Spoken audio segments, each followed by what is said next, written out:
안녕하십니까.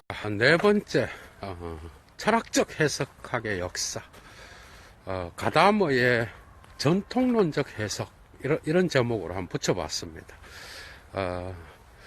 철학적 해석학의 역사, 네 번째.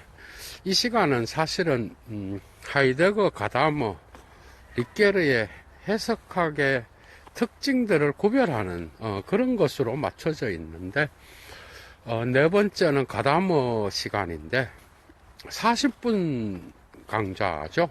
주로 40분으로 맞춰지는데 내일 이것은 5부로 나누어지고 오늘 4부입니다. 네 번째고 다섯 번째가 리게르의 텍스트 해석이죠. 텍스트 해석이라는 제목으로 하고 오늘 네 번째 가다머의 전통론적 해석 이라는 제목으로 여도가 강좌를 시작하겠습니다. 가다머는 진리와 방법에서 철저하게 하이데거의 실존론적 해석학으로부터 출발합니다. 그죠? 그래서 거기에서 엄청난 제2부 진리와 방법 바르하이트 운트 메토데의 2부에서 역사의 문제를 이야기하는데 여기에서 이제 클라우데니우스의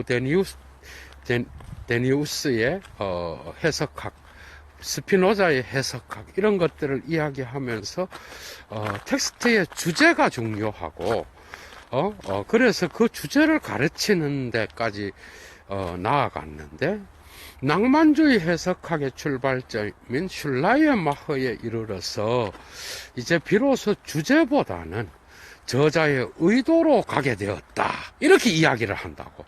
그러면서 자기의 목표는 슐라이어마허가 아니라 해겔 쪽으로 가서 이제는 전통론에 대한 해석학을 마무리 짓겠다. 이런 식으로 나가서 2부를 끝내는 장면으로 나갑니다. 여러분. 여기에서 이제 가다머가 핵심적인 그 모든 철학자들을 언급하는데 슐라이어마허부터 시작해서 랑케 드로이젠 그 다음에 딜타이 후설 뭐 이런 식으로 나가서 마지막에 하이데거의 실존론적 해석학의 중요성을 언급하고 그 다음에 이제 자기 자신의 전통을 론을 갖고 와서 하이데거의 내던져져 있음, 현사실성, 여기에다가 전통을 집어넣고 거기에서 이제 대화의 해석학으로 나가는 그런 식의 어떤 그 도식을 취하는데 결국은 하이데거의 모든 실존론적 해석의 개념을 받아들여서 자기의 전통론을 확립하게 됩니다, 여러분. 여기에서 비로소 이제 이성을 소중히 여기고 역사를 비판하는 역사의 영향, 전통의 역사, 전통에 의하여, 전통의 힘에 의하여 하나의 점밖에 되지 않는 인간의 이성, 어떻게 전통을 비판할 수 있는가? 큰 도식은 그렇게 나갑니다. 그래서 계몽주의의 이성의 개념, 모든 전통을 모든 전통을 이성의 법정 앞에 두고 그 전통을 비판하는 역사 비판 방법을 뒤집으면서 그것이 바로 선입견 중에 선입견이라고 하면서 오히려 계몽주의가 선입견, 포우어타일이라 그러죠. 선판단이라고 번역할 수 있는데 이 선입견, 프레주디스, 영어에 이 라틴어 계열의 이 단어를 또 깊이 있게 분석하죠. 그래서 선입견이라는 개념을 하이데거의 전이해의 개념에 적용시키는 거예요. 그렇게 갖고 가서 오히려 이 선입견 없는 순수한 이성을 이야기하는 이 계몽주의야말로 선입견 중에 선입견이다. 이런 말을 또 한다고. 포우어타일 데스 포우어타일 이렇게 나와. 그러면서 계몽주의의 환상을 뒤집으면서 자기의 전통론을 확립하게 되는 거야. 그러면서 이제 낭만주의와 계몽주의를 다 까면서 자기 자신의 하이데거에 근거한 전통론을 확립하고 전통과의 대화 속에서 나타나는 해석학의 특징을 철학적 해석학으로 이제 가지고 가는 그 과정이 남아 있겠죠. 거기에서 엄청나게 많은 이야기를 합니다, 여러분. 이걸 한 강좌로 다 담을 수 있을지 모르겠지만, 예도가 1차자로 1강좌 일부 쪽에 지금 교양 나가고 앉아 있는데, 여러분들이 못 따라와서 지금 그걸 잠시 멈추고 있잖아, 그죠? 한 번씩 하는 건데, 2부에서 이제 가다머가, 뭐죠? 역사적 거리라든지, 거리라고 하든지, 이 거리를 메우는 역사의 거리를 전통의 텍스트와 내가 지금 서 있는 해석자의, 그 지점 사이에 있는 해석학적 거리. 이것을, 메우는 작업이 바로 철학적 해석학의 목표라 그러잖아, 그죠? 그러면서 자기 자신의 전통론을 이야기하고 엄청나게 유명한 말들을 많이 남겨, 2부에서. 여러분, 뭐 저자보다 더 잘 아는, 그런 거라든지. 그 다음에 완전함에 앞서 잡음. 이걸 완전성의 얘기, 이렇게 번역했는데, 직역하면 이래 됩니다. 완전함을 앞서 잡는다는 이런 개념. 그 다음에 영양사적 의식, 비얼쿵스 게슈히테. 그 다음에 또 지평융합, 호리존츠 펠슈멜중, 이런 위대한 개념들을 다 창조해냅니다, 여러분.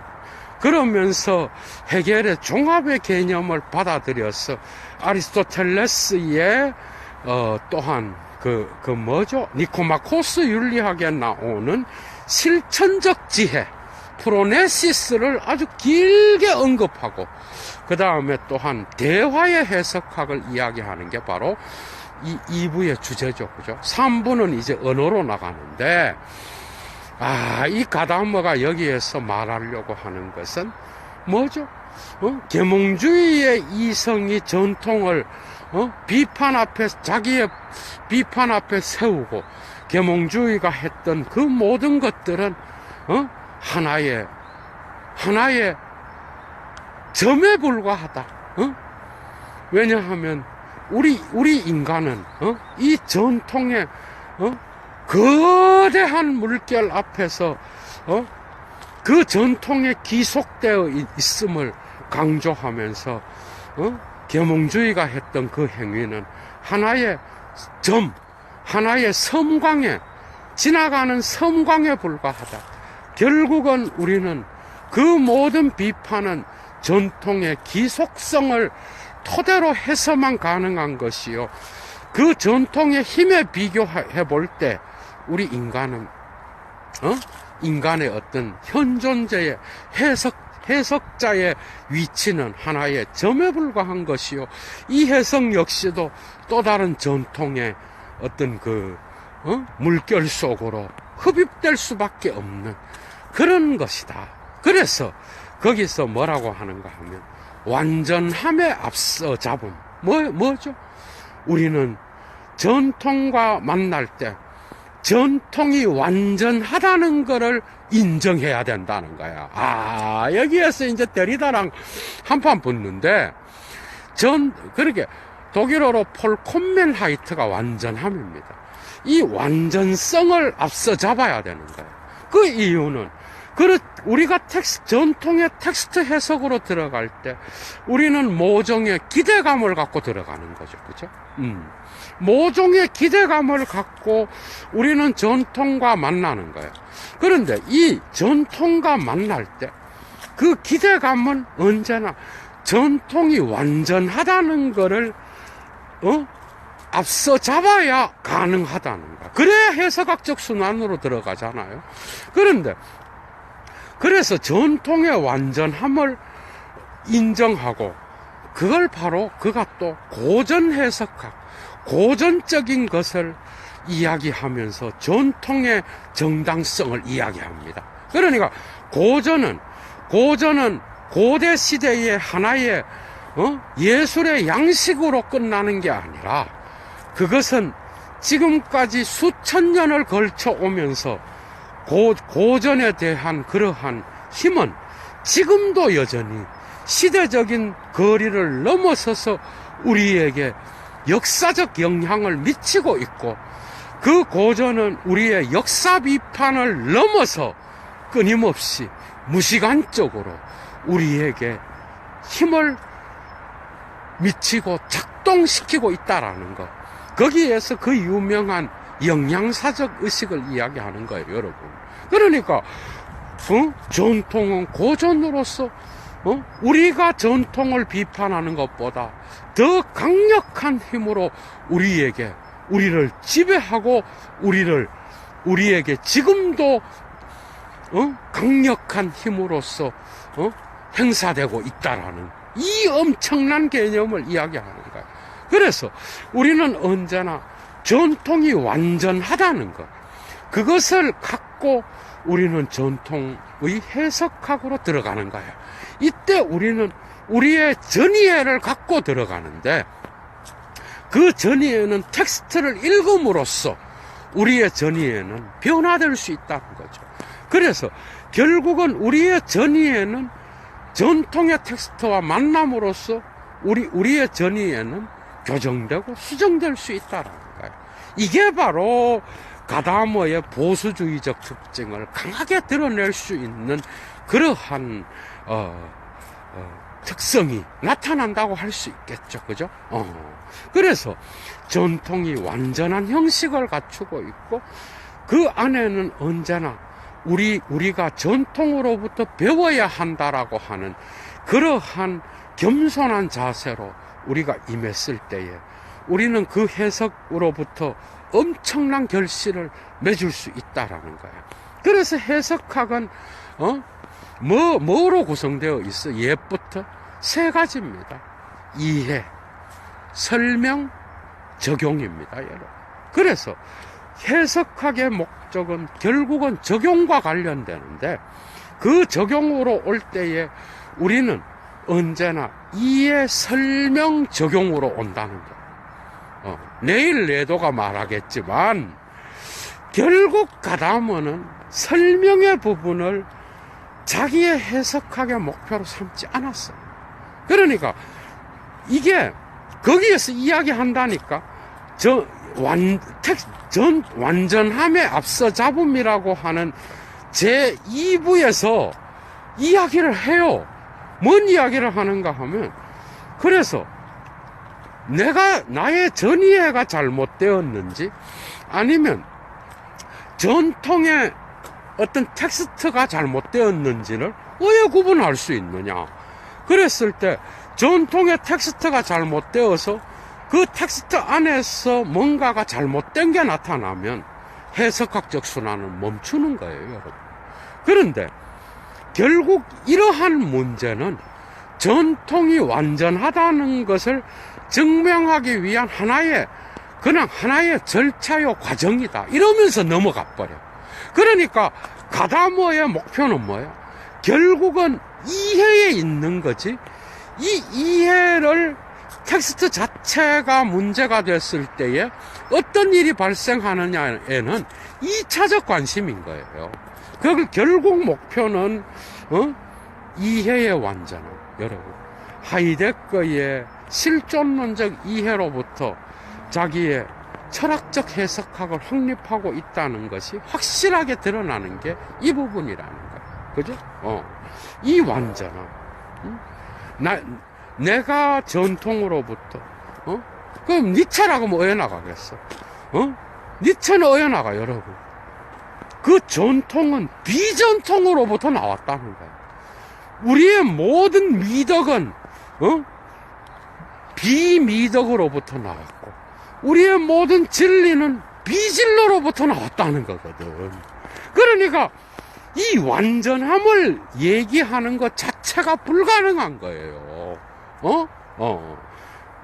그래서 내일 리케르 할 때 이 부분을 조금 더 체계적으로, 그죠? 그래서 리케르는 이러한 전통으로부터의 거리두기를, 중요하게 여겨서, 그래서 모든 해석은 이해, 설명, 이해로 나가야 되고, 이 설명은 언제나 전통을 교정할 수 있는, 전통으로부터 거리를 두고 비판할 수 있는 기제를 우리는 가져야 된다라는 거예요.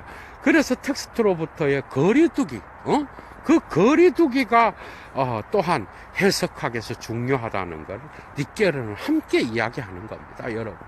그런데 가다머는 어쨌든 이 이해의 존재론, 하이데거의 이해의 존재론에 근거하여, 존재론은 뭐예요, 여러분? 거리두기가 불가능해요, 여러분. 그냥 해석학적 순환으로 들어가 버리는 거야. 그러면 거기서 바로 해석이 이루어지는데 여기에는 중단이 안 돼요, 여러분.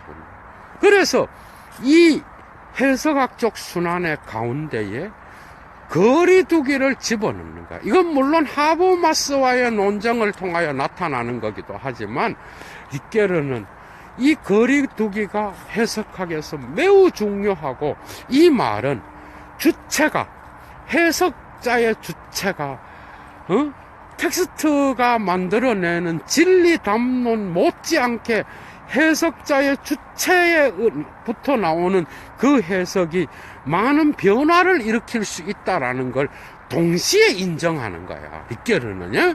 그러니까 리케르는 이 두 가지를, 방법과 진리는 같이 가야 된다는 거야. 그러니까 가다머의 진리와 방법은 뭐예요? 의도가. 가다머의 진리의 방법은, 진리는 뭐야? 이해입니다, 여러분. 방법은 뭐야? 설명이야. 그러니까 비판적 방법은 다 설명 쪽에 있는 것이고 방법이에요. 이것이 우리가 정신과학의 삶을 이해하는 데는 언제나 2차적인 것에 불과하다는 것을 증명하는 거예요. 그러니까 진리와 방법이 아니라 마치 방법은 언제나 진리보다 2차적이라는, 부수적이라는 것을 정신과학의 영역에서 증명하는 것 같아. 그러니까 방법은 진리와 방법을 다 활용해야 된다가 아니라 가다머 역시도 방법이 진리보다 부차적인 것이라는 걸 증명하는 대로 초점이 맞춰져 있습니다. 이건 하이데거와 같이 가는 거예요. 그러니까 폴한덴 하이트가 쭈한덴 하이트에 기속되어 있다라는 걸 이야기하는 거예요. 하이데거적으로 말하면. 그러니까 눈앞에 있으면 언제나 손안에 있음에 근거해서만 가능하다는 걸 보여주려고 했던 것처럼, 또 다른 말로 둘러보면 고정해서 봄의 토대로서 고정해서 보는 이 힌지이트는 둘러봄에 근거해서만 가능하다라고 이야기했다라는 것이죠. 이제 이해가 되죠. 그래서 하이데거는 그런 관점에서 가다머와 같이 간다라는 거. 가다머는 하이데거를 출발점으로 해서 전통론을 이야기하듯이 거기에서 말하는 거는 진리와 방법을 다 활용해서 텍스트 해석을 수행해야 된다라가 아니라 방법은 언제나 진리를 드러내는 거기에 부차적인 거라는 걸 증명하는 거라는 거예요. 그래서 마치 진리만이 중요하다는 것처럼 진리와 방법이 읽혀질 수밖에 없었다라는 거죠. 여기에 오해가 있다라는 거예요. 참 어렵습니다. 그죠? 할 얘기가, 같은 제목을 갖고 할 얘기가 너무 많은 거야. 그래서 완전하다라는 것은 결국 해석학적 순환이 텍스트 안에서 잘못되었음을 발견하고 해석학적 순환이 중단되면, 그죠? 여기서 이제 데리다가 중요한 역할을 하는 거야, 여러분. 중단되게 되면은 그렇다 그러면 이제는 뭐죠? 거리두기를 통하여 텍스트 비평으로 들어가야 되잖아. 그래서 텍스트가 잘못되었음을 증명해야 된다는 거야. 그런데 가다머의 말은 뭐야? 네가 이 말을 하기 전에 이미 너는 전통의 영양사 속에 들어와 있다라는 이야기거든, 여러분.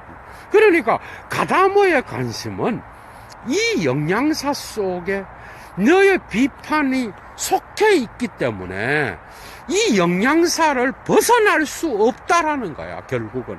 그러니까 결국은 전통의 힘을 인정하고 거기로 포섭될 수밖에 없는 그런 상황을 이야기하고 하기 때문에 가다머의 해석학은 결국은 신학에서나 소중히 여길 수 있는 그런 해석학으로서 많은 포스트 모던 철학자들에 의해서 비판의 대상이 되었다라는 겁니다, 여러분.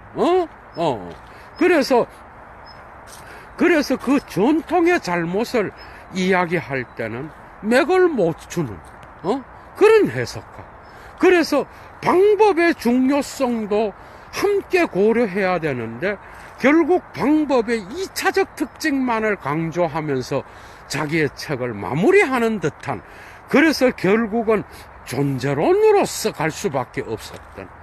그래서 여러분, 존재론은 뭐야? 거리두기가 불가능해요. 우리 해석자는 힘을 못 써. 그 존재론에 왜? 과거의 영향이 너무나 강하기 때문에. 그 위대함을 인정하고 우리는 거기로부터 해석할 수밖에 없기 때문에 그 과거를 교정하고 니체처럼 들어가서 막 다 박살내는, 이게 불가능한 거예요. 그래서 절반의 진리에 불과한, 그죠? 그래서 니체만 또 있어서는 안 되잖아. 우리는 전통으로부터 확실히 배우는 게 많잖아요. 그 두 가지의 해석이 함께 가야 된다라는 거. 그걸 우리는 리케르에게서 또한 배울 수가 있습니다, 여러분. 그래서 이러한 영양사, 결국은 대화의 해석학, 여러분. 이제 대화로 가잖아. 전통, 이 대화를 말했다는 것도 가다머의 공적입니다, 여러분. 결국 우리는 전통과 대화를 하는 거예요. 거기에서 두 개의 균형을 맞추려고 하지만 가다머가 결국은 우리가 전통에 포섭되는 방식으로 나가는 듯한 인상을 준다라는 거예요. 원서를 읽어보면, 여러분. 왜? 내가 전통을 비판을 해봐야 그 전통의 일부분을 비판하고 수정하는 것이지, 내가 전통 전체를 다 비판하고 그것도 불가능하죠. 가다머의 말이 상당히 일리가 있습니다. 그죠? 그런 관점에서 기존 질서, 기존에 있어 왔던 것을 인정하는 이런 방식이 전제되지 않으면 가다머의 해석학은 불가능한 그러한 보수주의의 위치로 가게 됐다라는 것. 그것은 하이데거의 존재론으로까지 연결되는 그러한 특성이 나타나고 있다라고 볼 수 있겠습니다, 여러분. 충분히 이해가 되죠. 그래서 가다머는 결국 보수주의와 연결되어서 그렇다 그러면 너는 그러면 전통을 인정을 하는 그러한 전통주의자, 뭐 이런 얘기까지 듣고 영양사적 의식은 결국 존재에 가깝다 그러거든, 여러분. 그렇다 그러면 이 전통의 위력으로부터 거리두기를 할 수 없는 게 되어버리는 거예요.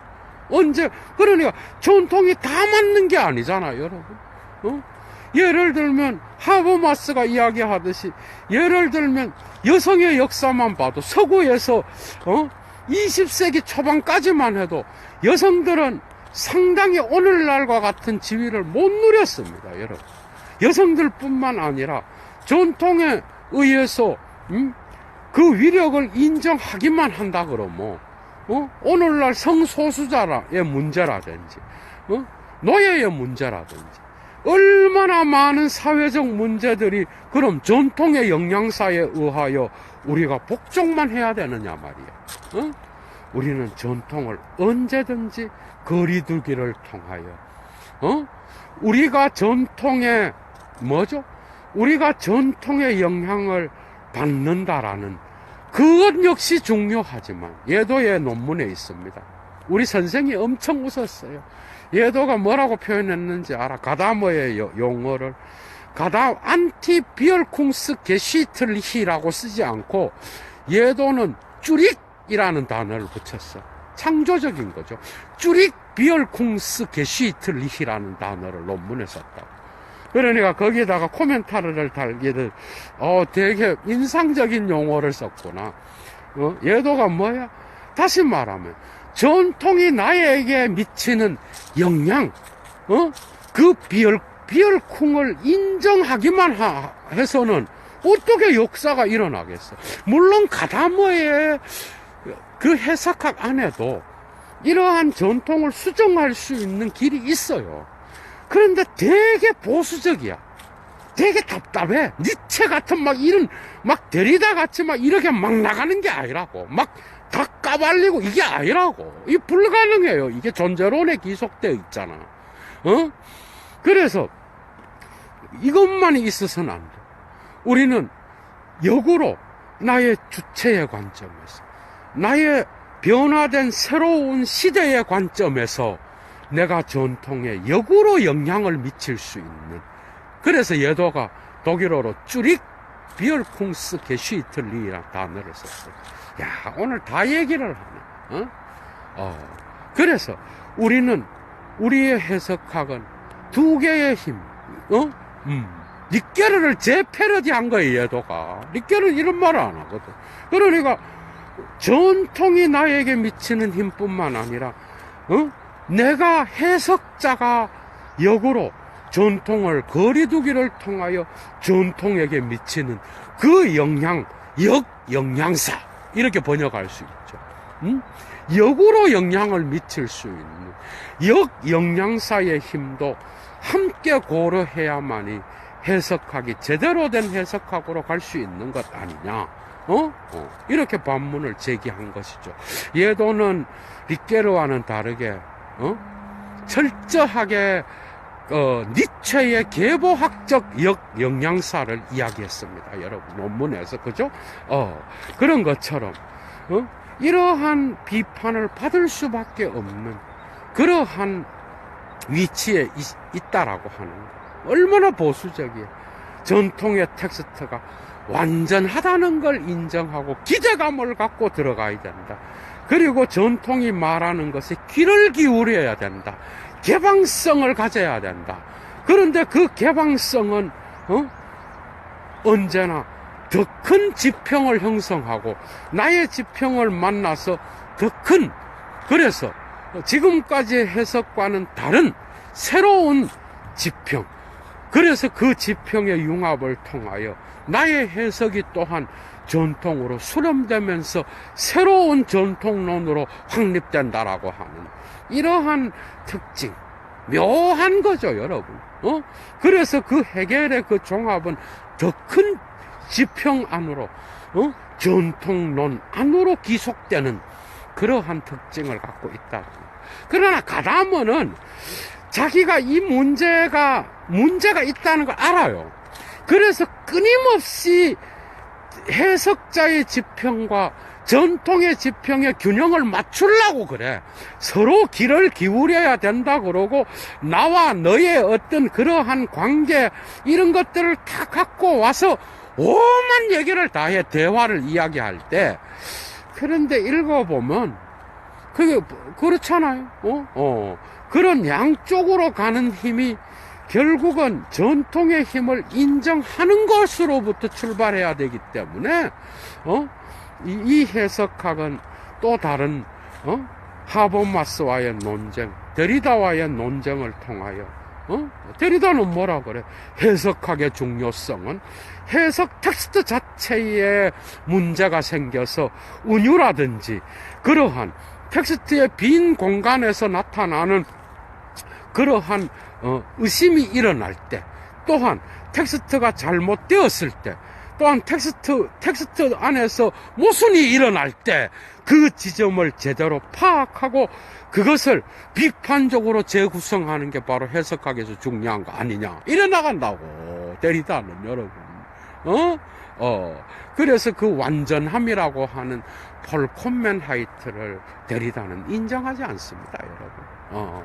이런 다양한 것들이 있지만, 어쨌든, 가다머의 업적은 이 전통, 이 시대의 전통을 우습게 보고, 이 시대에 얼마나 많은, 전통으로, 결국 우리는요, 가다머 말이 맞아. 결국 늙어서 뒤질 때가 되고, 우리가 철이 들 때쯤 되면 이제 전통으로 돌아가서 책을 끄적거린다고. 거기에로부터 배우고 겸손한 자세로서 삶을 영위하는 자들이 얼마나 많습니까, 여러분. 가다머는 그런 관점에서 우리에게 가르쳐 주는 것이 많은 그러한 철학자라고 할 수 있겠죠, 여러분. 자, 얘도 네 번째, 그죠? 네 번째 가다머의 전통론적 해석을 마치겠습니다. 이런 관점에서 여러분들이 하이데거, 가다머, 리케르로 이어지는 거기에서 구분점을 찾으시길 바라고, 내일 이 철학적 해석학의 역사 5번째 강좌로 이 시리즈는 마치겠습니다, 여러분. 좋은 하루 되십시오. 얘도 물러가겠습니다. 추스.